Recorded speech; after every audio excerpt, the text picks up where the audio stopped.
Hello, my marvellous sausages. Are you looking to farm some silver leaves solo for that's how you like to play? Well, the best way to do this, I found, is doing public events and patrols on the EDZ. And the reason why the EDZ is the best place to go is because it's got loads of landing zones. You can see here it's got 5 altogether, I believe. There we go, one up here in the Sunken Isles as well. And you've always got public events active. Don't forget to check the one up in the Sunken Isles, because that one's usually hidden off the top of the screen. What's good as well about these public events is they are right by these landing zones, so you can just click to the landing zone like the one in the Winding Cove, pile on in, and complete the public event. Now, when you complete the public event, don't worry about turning it heroic, because that can actually just prolong things.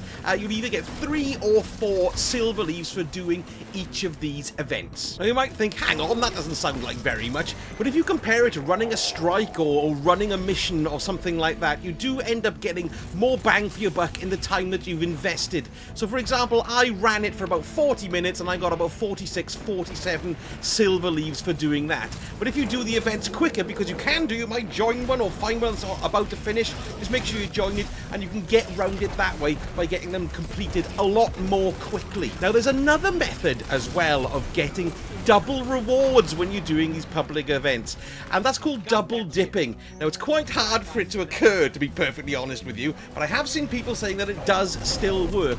So what it basically means is that you run the public event. Once you complete the event and you get your rewards, you want to load back in to the same landing zone, and then when you do that, you might have a chance of rejoining the public event but in a separate server instance, and when you rejoin it, then you'll actually get double rewards because you'll win on that one as well, if you see what I mean. So you can get between 4 and 8 there by doing that, but this doesn't happen all the time, but it's well worth getting into the habit of doing it, because you never know your luck, you might get double rewards. The second thing you should be doing every time you do a public event is pick up a patrol. Now, it's either a collecting a supplies one, you know, with a little pyramid on it, or you've got the other one which has got the like little 4 points, 4 dots on it, which means it's just a kill mission.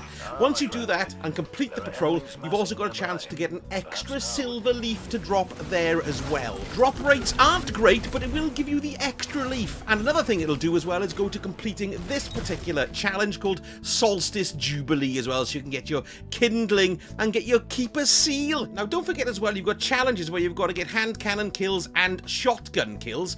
My hand cannon kills, I had that done really quickly during this patrol while I was just harvesting silver leaves, solely because I was using my sunshot, I was getting group kills, it made that go a lot quicker. As for the shotguns, I just ran a tractor cannon and I ran something called the reckless endangerment in my top slot there, and I'm still on my way for getting those done, but it's a nice way to start farming those challenges too. You may have heard talk of the investigation mission, getting you 15 silver leaves each time you completed it by jumping in and out of a fire team. Well, that's been completely buggered, but not only is it buggered for the fire team thing, it's buggered for solo players as well, because it doesn't reward silver leaves at all. So do not bother running the investigation mission. If I were you, it's a complete waste of time. I should have known better, really, because I made a video on that exact farm last night, and the moment I completed my video, they patched it out.